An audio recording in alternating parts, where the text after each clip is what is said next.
কি গো ভাই, পুটকিত গুতা দিলা কে? মন চাইছে তাই গুতা দিছি, এখন তো কিছু করার নাই কারণ আমি এআই। গুতা দিছে সমস্যা নাই, ব্যথা পাই নাই, কারণ আমিও এআই। কি গো ভাই, হুন্ডায় না চইরা হুন্ডা হাঁটায় নিয়ে যাইতাছো কে? হুন্ডাই তো তেল নাই। তেল বড় নাই কে? তেল বইরেই করবো কি, আমি তো এআই।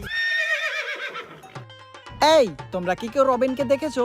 জানো কালকে রাত্রেও আমার সাথে থেকে টাকা না দিয়ে চলে গেছে। বলেন কি ভাবি, তাহলে রবিনের নামে একটা মামলা করে দেন।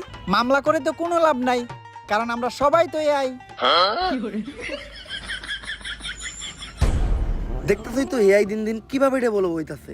এখন টিকটক করতেছে এআই, ইউটিউবে ভিডিও করতেছে এআই, নাচতাছে এআই, গান গাইতাছে এআই, সংবাদ করতেছে এআই, গাড়ি চালাইতাছে এআই। আগে মানুষ জাইরামি করতো, এখন মানুষের জায়গায় জাইরামিটা পর্যন্ত করতেছে এআই। এমন কি এই জায়গায় আমরা যারা আছি আমরা সবাইও কিন্তু এআই। ঠিক।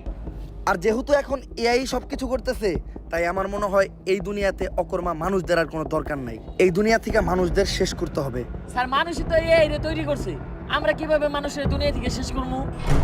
এইভাবে, এইটা ভাইরাস এক্স। এই ভাইরাসটা যে সায়েন্টিস্ট তৈরি করছে সেও একজন এআই। এই ভাইরাস যখনই মানুষের শরীরে প্রবেশ করব তখন তারা জম্বিতে পরিণত হইব, আর একজনের মাধ্যমে আরেকজনের গায়ে ছড়াইব, আর এক সময় দুনিয়ার সব মানুষ জম্বি হয়ে যাইব। তখন এই পুরা দুনিয়া শুধু এআই রেই চালাইব। কিন্তু স্যার মানুষ তো এত বোকা না, মানুষের শরীরে আমরা এআই রা এই ভাইরাস দিব কিভাবে? এই বুদ্ধিও আমার কাছে আছে।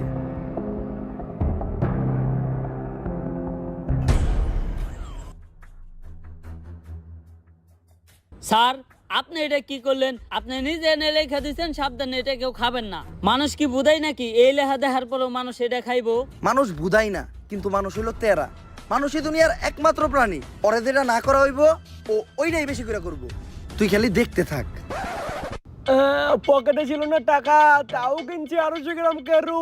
বাসায় যেয়ে শুরু করে দেবো জয় গুরু। কিরে এনে আবার কি লেখা? সাবধান কেউ খাবেন না।